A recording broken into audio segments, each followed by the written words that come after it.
గోరెంటాకు అనేది ఎప్పుడు పెట్టుకున్నా కూడా ఎర్రగా మరి బ్లాక్గా కాకుండా ఎరుపు రంగులో పండాలంటే నేను ఇక్కడ చూపించిన చిన్న టిప్ని ఫాలో అయ్యారనుకోండి, ఎప్పుడు పెట్టుకున్నా కూడా ఎర్రగానే పండుతుంది. ఇలా గోరెంటాకును తెంపిన తర్వాత చాలా మంది వాటర్లో శుభ్రం చేశారండి.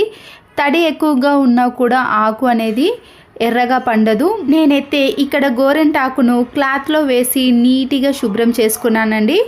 ఆ తర్వాతనే ఆకులో ఉండే చిన్న చిన్న కాడలు ఉంటాయి కదా, అవన్నీ కూడా తీసి పారేయాలండి. ఎందుకంటే గ్రైండర్లో ఇలా వేసామనుకోండి త్వరగా మిక్సీ అనేది పాడైపోతుంది.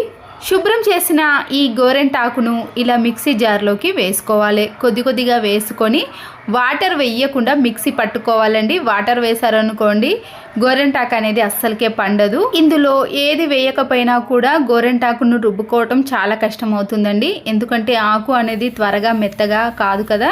4-5 ట్రిప్పులు వేస్తేనే మిక్సీలో ఆకు అనేది ఇలా మెత్తగా తయారవుతుంది. అయినా కొద్దిగా బరకగానే ఉంటుందండి.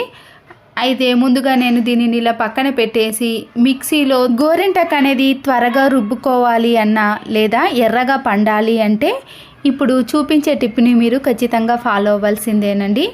ఇక్కడ నేను ఒక తమలపాకును, ఇది వగర్పోక అంటారండి లేదా వక్క అని కూడా పిలుస్తారు.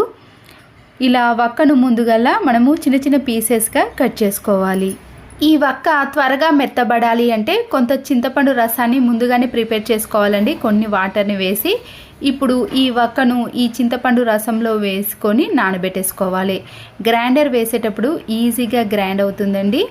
మీరు చింతపండు రసానికి బదులుగా మీరు పెరుగును కూడా వేసుకోవచ్చు, కానీ చింతపండు రసం వల్ల గోరెంటాకు అనేది ఇంకా ఎర్రగా పండుతుంది. వీటితో పాటు ఒక తమలపాకును తీసుకొని ఇలా చిన్న చిన్న పీసెస్గా కట్ చేసి గోరెంటాకును మిక్సీ రుబ్బుకునేటప్పుడు దాంట్లో వేసుకొని రుబ్బేసుకోవాలి. ఇలా రుబ్బుకున్నప్పుడు కూడా త్వరగా మిక్సీ కాదు కదండి. దీంట్లో కొంత చింతపండు రసాన్ని వక్కను వేసి మరొక 2-3 సార్లు మిక్సీ పట్టుకున్నాం అనుకోండి మెత్తగా గ్రైండ్ అవుతుంది. చూడండి, మిక్సీ పడుతున్నప్పుడే మనకి తెలిసిపోతుంది ఎంత ఎర్రగా పండుతుందో.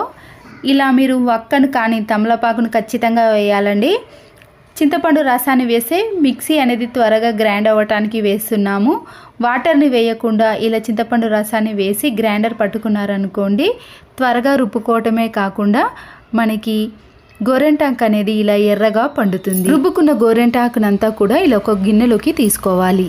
ఆ తర్వాత చేతులను నీట్గా క్లీన్ చేసుకున్నాక గోరెంటాకును మీకు నచ్చిన డిజైన్లో ఈ గోరెంటాకును చేతులకు పెట్టుకోవచ్చు. నేనైతే ఇక్కడ ప్రతిసారి చందమామను మాత్రమే పెట్టుకుంటున్నానండి. మీకు నచ్చిన డిజైన్లో ఏ విధంగానైనా ముందుగా పెన్తో డిజైన్ గీసి గోరెంటాకును కొంచెం మెత్తగా రుబ్బుకున్నారనుకోండి ఇలా టూత్పిక్తో కానీ లేదా ఇయర్ బడ్తో కూడా డిజైన్గా పెట్టుకోవచ్చు. గోరెంటాకు అనేది పూర్తిగా ఆరిపోయిన తర్వాత ఇలా వాటర్తో క్లీన్ చేసుకున్నాక చూడండి ఎర్రగానే పండుతుంది. చేతులు కడిగేసిన తర్వాత కొద్దిగా కొబ్బరి నూనెను కానీ వ్యాజ్లైన్ని అప్లై చేయాలి. ఇలా చేయటం వలన గోరెంటాకు అనేది ఇంకా ఎక్కువ రోజులు ఉంటుందండి.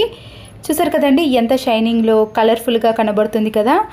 గోరెంటాకు అనేది ఇలా రుబ్బుకునేటప్పుడు వక్కను కానీ తమలపాకును వేశారనుకోండి ఎర్రగా పండుతుంది. ఇది ఇంకొక 1 అవర్ తర్వాత చూసే కలర్ అనేది ఇంకా థిక్గా వస్తుందండి. నేను క్లీన్ చేసిన వెంటనే చూపిస్తున్నాను కాబట్టి మీకు కొద్దిగా లైట్ కలర్లో కనిపిస్తుంది. నచ్చితే తప్పకుండా ఒక లైక్ చేసి మీ ఫ్రెండ్స్కి కానీ రిలేటివ్స్కి షేర్ చేయండి. మరో యూస్ఫుల్ వీడియోతో మళ్ళీ కలుద్దాం. Thanks for watching.